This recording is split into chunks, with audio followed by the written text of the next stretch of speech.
Olá, estamos iniciando mais um Cá Entre Nós.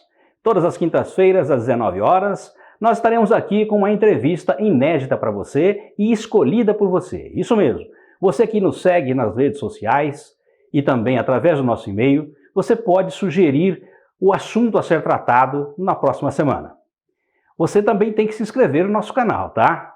Inscreva-se, ative o sininho para receber as nossas notificações e comente os vídeos, isso é muito importante. O assunto a ser tratado hoje aqui no nosso programa vai ser aluguéis comerciais. Solta a vinheta!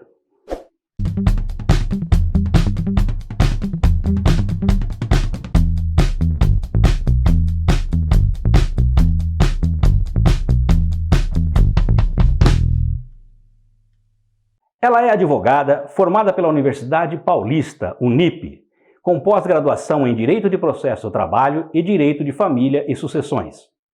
Também participou do Congresso Internacional de Direito Civil na Universidade de Coimbra, em Portugal. É sócia proprietária do M. Lefosse Escritório de Advocacia. Seja muito bem-vinda, doutora Marilu Lefosse. Olá, Nelson. Gostaria de te agradecer pelo convite, de poder participar desse bate-papo aqui no seu canal. Gostaria também de desejar muito sucesso. Eu vim aqui falar um pouquinho sobre contratos locatícios nesse período de crise ocasionado pela pandemia. É um tema de interesse de toda a população. Espero que todos gostem. Doutora, recentemente a senhora ajuizou uma ação perante a Justiça e conseguiu um desconto de 50% do aluguel de um comerciante aqui de Campinas. A senhora poderia nos explicar como que se deu este caso, em detalhes? Claro, Nelson. Nesse cenário de crise, as relações contratuais elas foram inevitavelmente atingidas, né? E o contrato, embora ele faça lei, né, entre as partes, isso não pode ser visto de forma absoluta. Diante dessa situação que nós estamos vivenciando por conta da pandemia, muitos lojistas se viram obrigados a fecharem os seus estabelecimentos comerciais. Só que neste momento eles se depararam com o seu faturamento, zeraram o seu faturamento, né?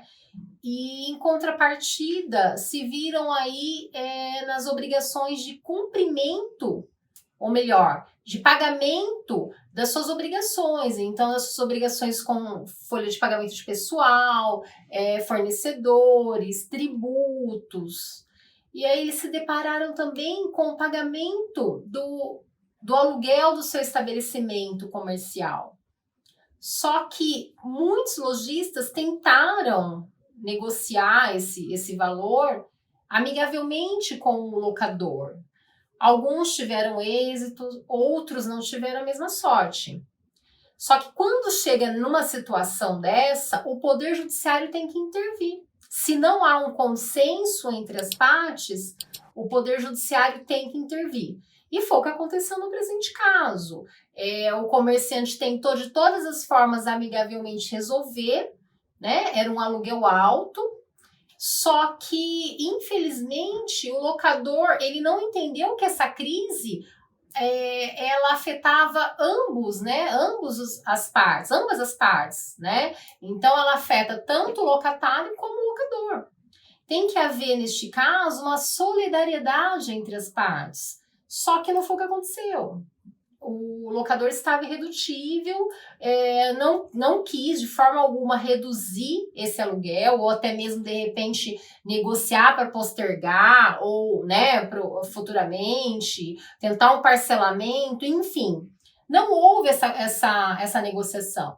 E aí, neste caso, nós não encontramos outra solução e o Poder Judiciário teve que intervir, né? E o juiz, o que acontece? O juiz analisando todas essas questões, nós fizemos um pedido liminar, né, uma liminar, para que a decisão fosse feita liminarmente, fosse decidida liminarmente, e o juiz analisando toda essa situação, vendo esse desequilíbrio contratual, pautado na teoria da imprevisão, na onerosidade excessiva, reduziu em 50% o aluguel deste comerciante, enquanto perdurar a pandemia.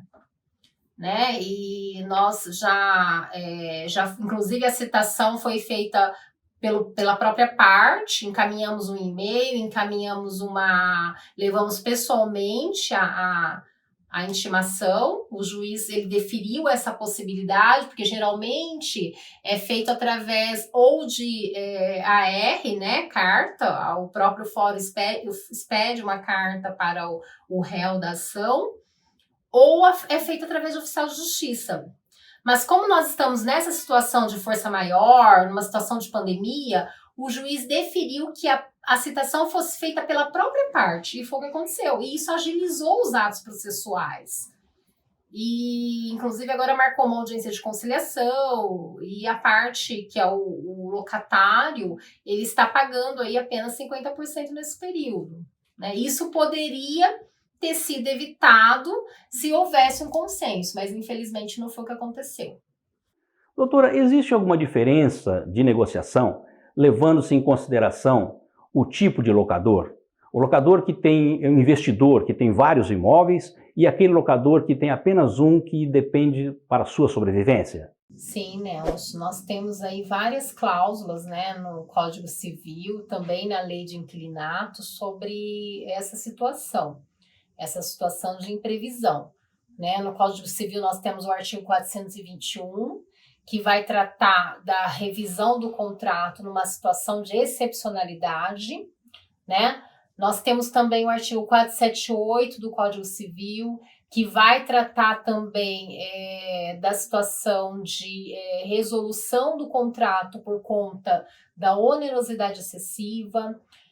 Nós temos também o artigo 479 do Código Civil, ele não vai resolver, né? O artigo 479, ele prevê que as partes podem, o réu, no caso, ele pode fazer uma modificação contratual, né? Ele pode modificar de forma equitativa esse contrato.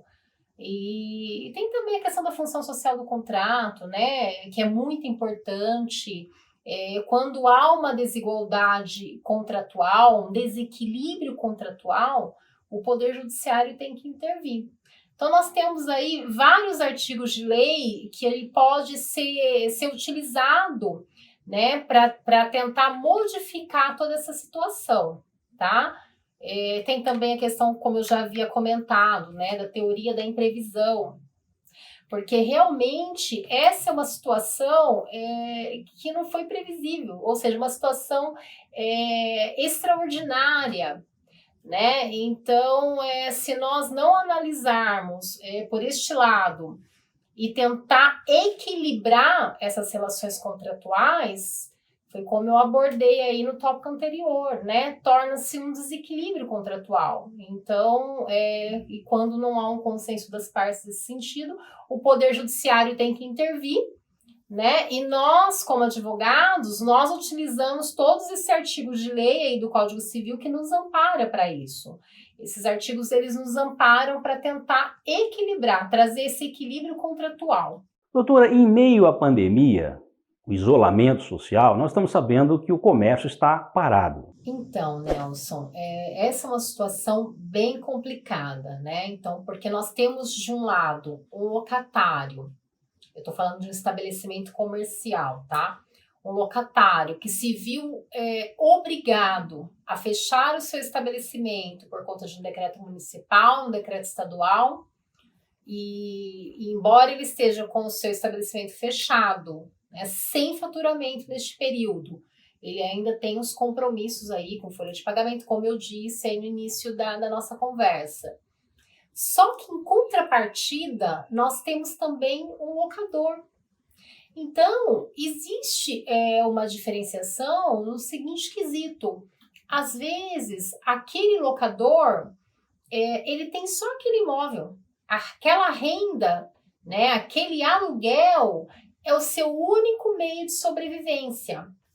Então, por exemplo, numa negociação, diferente, vai ser diferente uma negociação quando se tratar de um locador que tem aí inúmeros imóveis, né, exerce alguma outra atividade, ou seja, não depende efetivamente daquele aluguel para sua sobrevivência.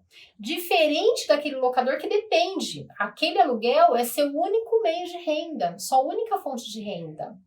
Da mesma forma, se isso for para o judiciário, ser resolvido no judiciário, caso, quando o advogado ele pede uma tutela de urgência, uma liminar, se ele conseguir trazer esses indícios para o juiz previamente, que o locador possui inúmeros imóveis, outros meios de renda, de sobrevivência, com certeza isso vai ser um fator aí preponderante para o juiz no momento da sua decisão. Com certeza pode ser que o juiz, analisando todas essas questões, caso traga isso para ele de forma previamente, para uma decisão liminar, uma tutela de urgência, ele verifique todas essas questões. Então, existe diferenciação, sim. É muito importante. Só que nós também temos que analisar por uma outra ótica. As partes, elas têm que ter uma solidariedade, né, numa situação dessa. Então, elas têm que dividir os riscos dessa pandemia, para se evitar de repente, uma sobrecarga, né, que fique aí um prejuízo maior para uma outra parte. Então, eu creio que tem que haver essa solidariedade aí entre as partes nesse sentido. Existe alguma flexibilização, alguma solicitação que possa ser feita para a redução dos aluguéis durante este processo? Muito importante, Nelson, você tocar nessa questão, tá? Diante dessa flexibilização, né, esse retorno onde alguns municípios liberaram de forma reduzida, com inúmeras regras, a abertura do comércio, esses comerciantes, esses lojistas, eles continuarão sofrendo, né, os efeitos dessa pandemia. Alguns, inclusive, com uma redução brusca no seu faturamento, tendo em vista que as pessoas elas estão circulando menos e também não gastando, não consumindo nesse período de isolamento social e também da quarentena. Então, eu acho válido sim, é válido, embora esse comerciante, esse lojista esteja com o seu estabelecimento aberto, né, mesmo que de forma reduzida, com inúmeras regras, é importante que ele tente ainda conversar com o locador a fim de tentar negociar ou postergar, ou um parcelamento, ou até mesmo uma isenção, né, de um percentual aí do seu aluguel. Eu acho válido sim, tá? Acho importante.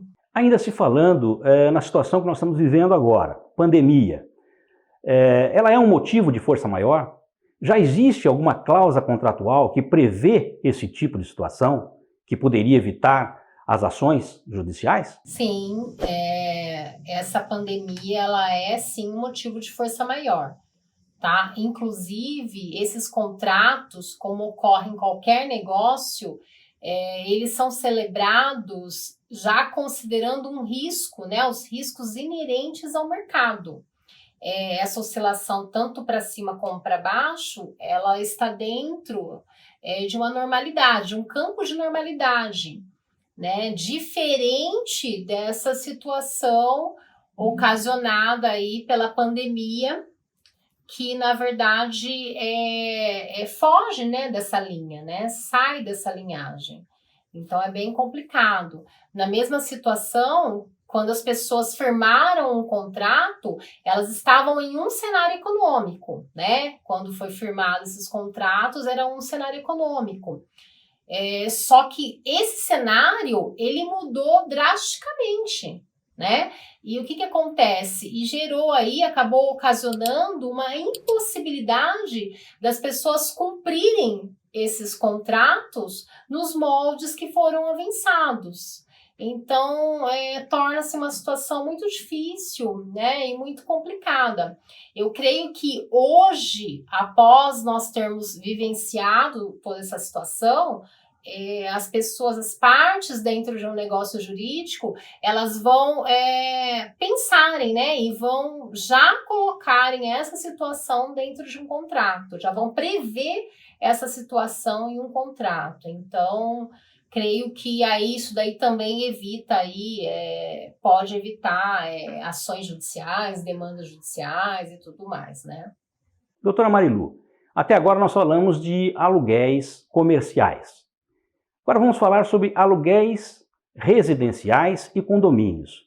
Existe algum pleito que possa ser feito baseado também em reduções de aluguéis por conta dessa situação que nós estamos vivendo? A senhora conseguiria nos explicar, por gentileza? Sim, com certeza. Com certeza, tudo que nós conversamos aqui sobre as questões relativas aos imóveis comerciais são válidas também para os imóveis residenciais. Então, diante dessa situação de pandemia, muitas pessoas ficaram desempregadas, né? E também teve aquela medida provisória que o governo trouxe para as empresas, onde elas podem reduzir jornada, reduzir salário, e, consequentemente, esse trabalhador teve seu salário reduzido. Eu acho que é válido, inclusive, ele tentar uma negociação amigável com a imobiliária ou com o locador, a fim de reduzir também esse aluguel residencial. Eu vi decisões nesse sentido com relação ao condomínio no Tribunal de Justiça de São Paulo. Então, com certeza é válido sim tentar aí negociar esse aluguel residencial mediante toda essa situação, tá? E o que eu quero falar para vocês com relação a isso, tanto residencial como comercial, como imóveis comerciais, o ideal seria as pessoas tentarem resolver amigavelmente a questão. É muito importante, porque essa ação é uma situação, assim, se levar isso para a justiça, é uma situação muito complicada.